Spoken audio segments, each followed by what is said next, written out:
Segue o líder da porra toda, segue o Flamengo. O Flamengo vence o Corinthians em Itaquera e é mais líder do que nunca. Depois da vinheta, eu entro e a gente conversa um pouquinho mais sobre o jogo.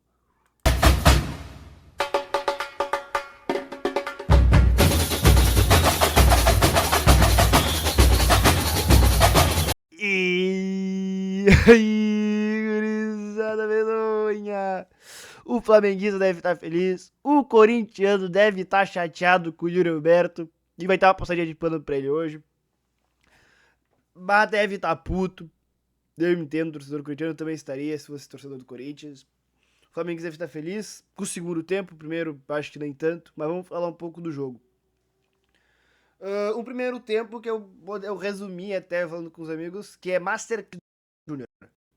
Né? Masterclass em que sentido? Porque ele anulou completamente o Flamengo. O Flamengo não conseguia sair, fez perseguições individuais em cima do time do Flamengo que não conseguiu jogar. Ele dava uma liberdade ali numa primeira construção, só que conforme o Flamengo conseguia avançar algumas casas, a pressão já era muito forte em cima dos jogadores do Flamengo que não conseguiam jogar. Por sua vez, o Flamengo tinha uma dificuldade muito grande em acertar a pressão no Corinthians, que fazia uma saída em 3, com o Ranielli baixando entre os zagueiros para ajudar a construir, os laterais mais altos e muitas vezes o Martinez e o Maicon baixando para apoiar, fazendo um 3+2. E o Mateuzinho e o Bidon bem abertos, bem mais altos, né? Quando o Bidon, quando o Maicon e o Martinez desciam, eles forçavam o Saul e o De La Cruz muitas vezes a baixar muito, a saltar. E nesses saltos, tu dividia o campo, né? Porque tu tinha Ascaeta, Lino, Bruno Henrique Cascal, que pressionava a saída de 3, com 3+1 ali, e tu ainda tinha Saul nas costas pressionando. E o Lino ainda tinha a referência dividida do Mateuzinho, por exemplo. O Lino muitas vezes gerava dúvida se ele ia saltar no Mateuzinho que estava nas costas dele alto, ou se ele saltava no zagueiro. Né? E muitas vezes ele saltava e você não dividia a referência, ele saltava para cá sim, deixando a linha de passe, em vez de ele saltar reto para fechar a linha de passe, ele saltava assim, dando a linha de passe.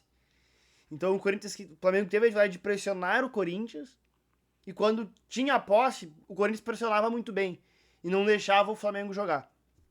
E nessas, com espaço, com uma pressão mal feita do Flamengo, gerava espaços para quê? Para um Corinthians muito forte, com o Yuri rompendo muito bem, tendo um timing muito bom de leitura, né? De um André Amalho conseguindo achar passe de fora para dentro, do Mateuzinho achando de dentro para fora, assim, um timing muito bom de leitura do Yuri para romper e atacar a última linha do Flamengo, que estava exposto por um encaixe mal feito, né? Porque basicamente a última linha ela tava de mano, né? Porque tinha o Bidon, que dividiu a referência o tempo inteiro no primeiro tempo do Vina, que o Vina não sabia se ele saltava no Bidon e ficava no Bidon e saltava para acompanhar o Mateuzinho lá, porque o Lino também estava dividido, como eu tinha comentado, ou se ele ficava no Bidon. Então ele dividia essa referência e meio que o Vina não fez nada, a partida do Vina hoje foi horrorosa.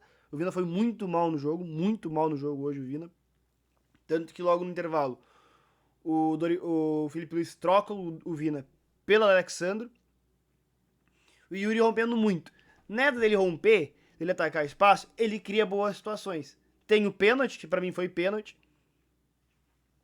O Yuri finaliza na trave, o Rossi pega no rebote. Pra mim tem o pênalti, tem o contato, tem o pênalti. Que o Yuri, assim, falando do pênalti, o Yuri ele assumiu um risco, né? Quando tu bate um pênalti de cavadinha, se tu faz, beleza, tu vira um gênio. Gênio, Yuri Alberto, gelado, não sei o que, sai aquela conversação do Cole Palmer. Beleza. Mas se tu erra como ele errou, tu vai ter que ouvir. Porque tu foi inconsequente, querendo ou não. Eu acho que tem que ter, acho que a cavadinha faz parte do futebol, tu tem que ter confiança de fazer. Mas quando tu erra, tu vai ter que assumir o risco de ouvir. E o Yuri vai ter que ouvir. E além de ter perdido, ele ainda erra 2 chances claras no primeiro tempo. E assim, quando tu consegue ter este nível de dominância que o Corinthians conseguiu ter em cima do Flamengo, que hoje é disparadamente o melhor time do Brasil, tu tem que matar o jogo. Tu não pode deixar a mercê. Né? O Corinthians, no primeiro tempo, ele teve um nível de dominância muito alto em cima do Flamengo. Muito alto. Assim, de poucas vezes eu vi o Flamengo ficar tão nas cordas como eu vi hoje. E quando tu tem esse nível, tu tem que fazer, porque o Flamengo tem peça no segundo tempo para mudar o jogo. E foi exatamente o que aconteceu. O segundo tempo inverte completamente a lógica. Se a gente tinha o primeiro tempo no Corinthians dominante, no Corinthians que encaixava muito forte, no Flamengo que não acertava a pressão pós-perda, o segundo tempo é completamente diferente. As pressões do Corinthians já não são tão eficazes e o pós-perda do Flamengo melhora. O Flamengo consegue pressionar melhor o Corinthians e começa a conseguir ter posse. Onde os meias têm mais liberdade para construir, os zagueiros têm mais liberdade para construir, o Arrascaeta e o Carrascal se combinam bem no jogo, inclusive isso é uma ideia do Felipe que eu gostei. De ter um Carrascal da direita para dentro, se aproximando do Felipe, se aproximando do Arrascaeta.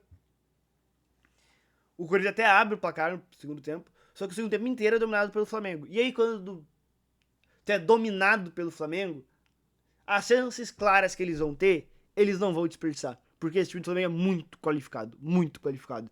Então eu acho que o Corinthians, pelo primeiro tempo que fez, poderia ter aberto até um 2x0 e não era crime nenhum ter feito um 2x0. Só que aí tu não matou. E aí tu foi pro segundo tempo, o Flamengo se ajeitou. E aí, irmão, ele vai te machucar. É inegável que ele vai te machucar. Em duas chances, o Flamengo vai lá, ganha o jogo. É mais líder do que nunca. A rodada foi muito boa pro Flamengo. Muito boa. Porque Palmeiras e Cruzeiro perderam. Então ele, que já era líder, ganha uma gordura ainda, né? Põe mais uma gordura em cima dos dois. E agora a próxima rodada temos um baita jogo. O jogo da rodada. Caralho.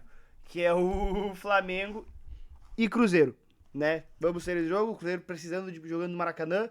Precisando diminuir a vantagem que foi dada agora ao Flamengo.